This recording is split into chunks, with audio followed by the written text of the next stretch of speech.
sahabat Museum BI, bertemu lagi nih di Historytelling Museum BI. Nah, kalau sebelumnya nih kita sudah membahas bedanya pandemi dulu dan kini.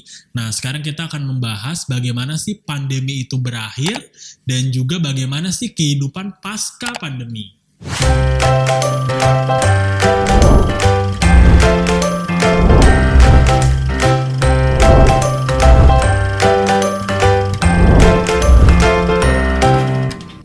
Jadi rentang waktunya ini pada paruh abad ke-18 sampai abad ke-20 nih sahabat Museum BI. Yang terjadi waktu itu terjadi peningkatan kematian di tengah-tengah masyarakat dari tahun ke tahun karena adanya pandemi. Ada pandemi kolera, kemudian ada pandemi pes, dan juga cacar, dan yang terakhir ada pandemi flu Spanyol nih sahabat Museum BI. Nah, ketiga pandemi yang tadi disebutkan di awal, cacar, kolera, dan pes itu berhasil dikendalikan dengan vaksinasi. Tapi berbeda, pandemi flu Spanyol ini berhasil menghilang dengan sendirinya itu karena adanya kekebalan kelompok atau yang kita kenal dengan herd immunity. Jejak vaksinasi paling awal di Hindia Belanda adalah pencacaran. Nah, wabah yang paling mematikan yang melanda dunia pada waktu itu pada akhirnya berhasil diredam oleh seorang dokter yang bernama Edward Jenner yang berasal dari Inggris. Nah, dokter tersebut pada tahun 1796 berhasil melakukan sebuah eksperimen vaksinasi. Nah, eksperimen ini akhirnya diuji dan teorinya ini pertama kali diuji dengan menginfeksi anak berusia 8 tahun. Nah, anak itu khusus anak laki-laki dengan menggunakan nanah dan juga lesi dari cacar sapi. Nah, lesi ini kalau ada yang belum tahu merupakan sebuah jaringan kulit yang tumbuh abnormal baik di permukaan maupun di bawah kulit. Hasil dari pengujian eksperimennya dan juga teorinya itu dikumpulkan dalam sebuah bukunya. Nah, untuk hasil dari vaksinasi ini dinamakan dengan bahasa Latin yaitu vacca, yang dalam bahasa Indonesianya adalah sapi. Nah, sahabat Museum BI, vaksinasi cacar waktu itu berhasil dan dijadikan model kebijakan oleh pemerintah Hindia Belanda, ya khususnya untuk menangani penyakit rakyat atau dalam bahasa Belandanya itu disebut dengan volksziekte, sahabat Museum BI. Salah satunya adalah pes. Nah, waktu itu ada namanya Dr. Otten. Dia datang dari Institut Pasteur yang ada di Bandung ya, sahabat Museum BI ini. Jadi dia bikin vaksin pes gitu ya. Nah, itu berasal dari bakteri pes yang masih hidup, sahabat Museum BI. Dan bahkan vaksin ini dianggap lebih ampuh dibanding vaksin yang diimpor dari Jerman dan Inggris. Penyakit pes ini yang notabene-nya ditularkan dari kutu yang ada pada tikus itu akhirnya berhasil redup ya, atau hampir musnah itu di penghujung pemerintahan kolonial Belanda, sahabat Museum BI. Vaksinasi ini juga terbukti ampuh untuk mengatasi wabah kolera yang terjadi di Batavia pada dekade 1910-an. Nah, wabah kolera ini sempat tercatat itu dari tahun 1821. Menurut G.J. Crediet, seorang atau kepala jawatan kesehatan Batavia, dan dengan hasil penelitian dari Dr. LSAM von Romer di tahun 1917 bahwa vaksinasi ini ternyata cukup ampuh untuk mengurangi dampak atau orang-orang yang terdampak kolera ini dari tahun 1913 sampai 1916. Nah, waktu flu Spanyol ini melanda ya, dia mengganasnya itu dari tahun 1818 sampai tahun 1819 nih sahabat Museum BI. Berarti kurang lebih setahun tuh ya waktunya. Nah, pada saat itu tidak ditemukan vaksin sama sekali nih sahabat Museum BI. Jadi waktu itu masyarakat ya sudah beraktivitas seperti biasa saja di tengah-tengah pandemi, dan akhirnya masyarakat itu membentuk kekebalan kelompoknya sendiri atau yang dikenal dengan herd immunity. Tapi itu ada efek sampingnya tentunya ya, ada yang dikorbankan, yaitu banyaknya korban jiwa yang berjatuhan, sahabat Museum BI. Bahkan jumlahnya waktu itu mencapai 1,5 sampai 4 juta jiwa. Itu terbanyak di Asia Tenggara kala itu.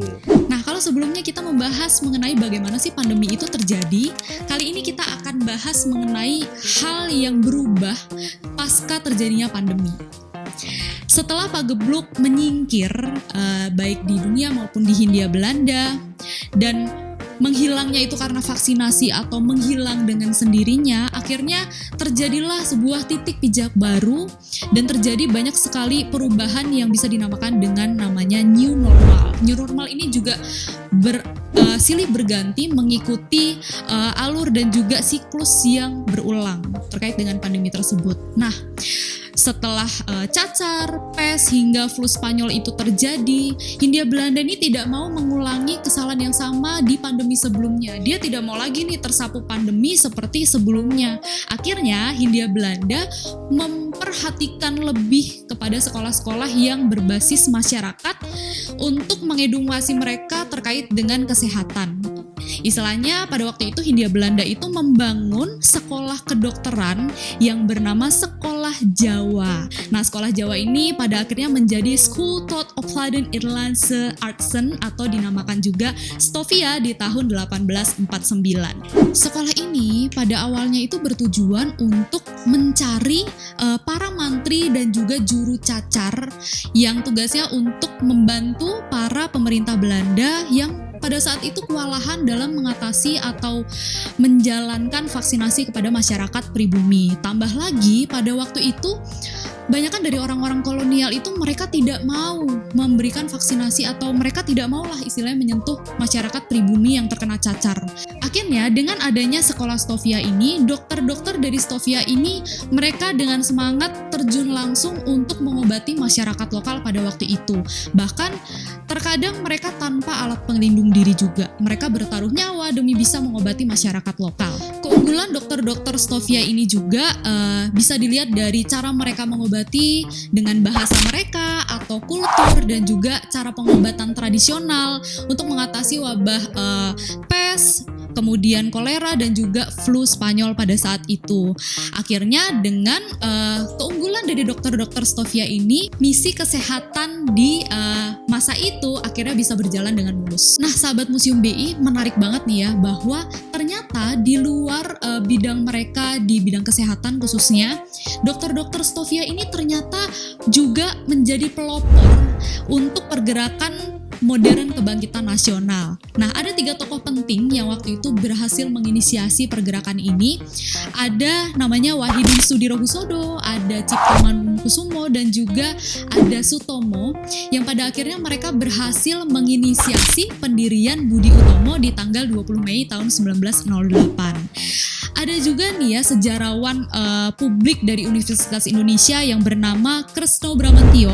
Beliau ini menyebutkan bahwa pendorong munculnya nasionalisme dari bangsa Nusantara pada waktu itu salah satunya disebabkan oleh adanya pandemi atau wabah. Nah, seperti yang saya sebutkan tadi ya, bahwa ketika wabah ini terjadi, ternyata orang-orang kolonial mereka tidak mau bersentuhan langsung dengan masyarakat lokal yang pada saat itu terkena wabah atau virus gitu. Akhirnya mau tidak mau yang mengatasi atau memberikan vaksinasi serta pengobatan kepada masyarakat lokal itu adalah dokter-dokter dari Stovia. Nah, otomatis dokter-dokter dari Stovia ini mereka pasti ada yang merasa kesal, kok jadinya kita ya yang hanya kita yang harus mengobati dan juga memvaksinasi masyarakat lokal. Nah, akhirnya kasus itu atau kejadian tersebut itu semakin membangkitkan rasa nasionalisme dari dokter-dokter yang berasal dari Stovia. Terus gimana nih kehidupan pasca pandemi gitu ya? Nah, kalau kita ngomonginnya di lingkup masyarakat Jawa gitu ya, sahabat Museum BI, waktu itu bisa digambarkan rumah-rumah masyarakat Jawa itu terbuat dari bambu, kemudian atapnya itu terbuat dari daun dan jerami gitu ya. Itu mereka terpaksa bakar rumahnya. Ya, jadi mereka bakar rumahnya, kemudian dibangun ulang ya dengan rumah yang menggunakan kayu, kemudian menggunakan bata dan beratap genteng gitu. Kenapa itu nggak sembarangan gitu aja ya dibakar, ya nggak mungkin dong tiba-tiba orang ngebakar rumahnya sendiri gitu kan. Nah, itu bertujuan untuk menghindari supaya tikus tuh bersarang gitu, karena dulu atap yang terbuat dari jerami dan daun itu bisa berpotensi jadi sarang tikus. Ya, yang tikusnya itu bisa aja dia punya kutu yang bisa menyebarkan penyakit PES. Jadi pemerintah waktu itu juga mengencarkan sosialisasi program makanan bergizi ya. Jadi supaya masyarakat itu semakin sehat dan terhindar dari penyakit, sahabat Museum BI. Nah, gimana kalau misalnya di Batavia nih, sahabat Museum BI? Jadi ketika terjadi yang namanya sanitasi buruk, kemudian itu menyebabkan ada merebaknya penyakit kolera dan PES, waktu itu Gubernur Dendels itu memindahkan pusat kota dari kota tua itu ke area selatan, ya tepatnya di Medan Merdeka yang kita kenal sekarang.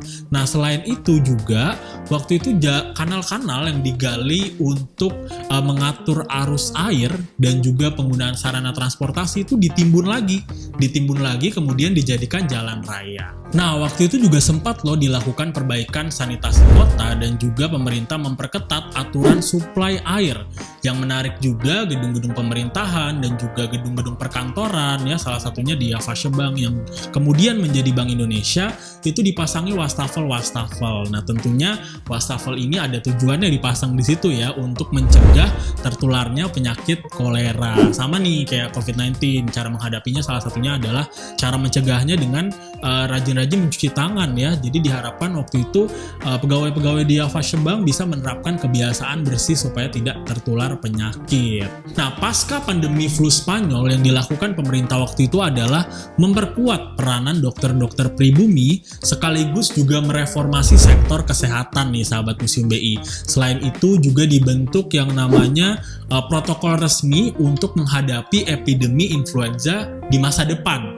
Dan juga waktu itu dibentuk yang namanya Inter-Coordination Agency atau badan antar lembaga ya untuk menyempurnakan aturan-aturan mengenai pelabuhan, kemudian karantina, dan juga mengenai edukasi.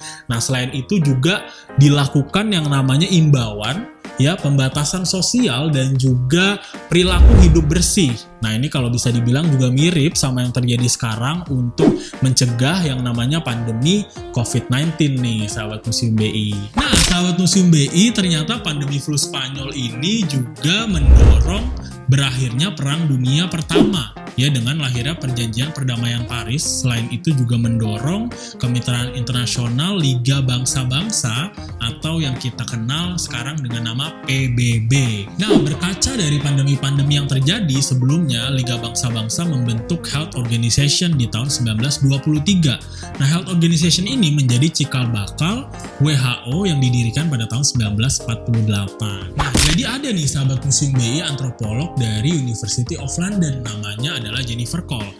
Dia menyatakan bahwa pandemi dan perang itu menstimulus lahirnya negara-negara kesejahteraan yang banyak diadopsi di negara-negara Eropa. Nah, konsep ini dikembangkan karena perang dan wabah itu meninggalkan banyak janda, kemudian banyak difabel dan juga anak-anak yatim piatu. Sahabat Museum BI, seperti yang sudah kita bahas dan kita pelajari ya, pandemi bisa menyisakan petaka dan juga pembaharuan. Seperti pandemi-pandemi sebelumnya, pandemi COVID-19 yang melanda dunia dan juga Indonesia itu memaksa kita untuk beradaptasi dan juga memperhatikan hal-hal kecil yang mungkin sebelumnya tidak terlalu kita perhatikan. Habis gelap terbitlah terang. Itu seperti sebuah kata-kata yang bisa kita ambil atau kita petik sisi positifnya untuk apa yang kita alami sekarang, yaitu COVID-19. Nah, dulu kalau kita kenal pandemi itu sangat pelik, sulit, dan menyusahkan banyak orang, membawa masalah banyak orang, tapi pada akhirnya memberikan suatu terobosan baru yang berguna untuk Indonesia khususnya. Nah, termasuk juga pandemi COVID ini. Mungkin sekarang kita mengeluh, capek, sakit, sebel, kesel, dan tidak ingin mengalami kondisi seperti ini, tapi percayalah bahwa pada akhirnya kita akan bisa memetik sebuah berkah indah terkait dengan pandemi yang terjadi sekarang ini. Tapi kita harus tetap semangat. Demikianlah Historytelling Museum BI kali ini. Sampai bertemu di Historytelling selanjutnya. Bye-bye!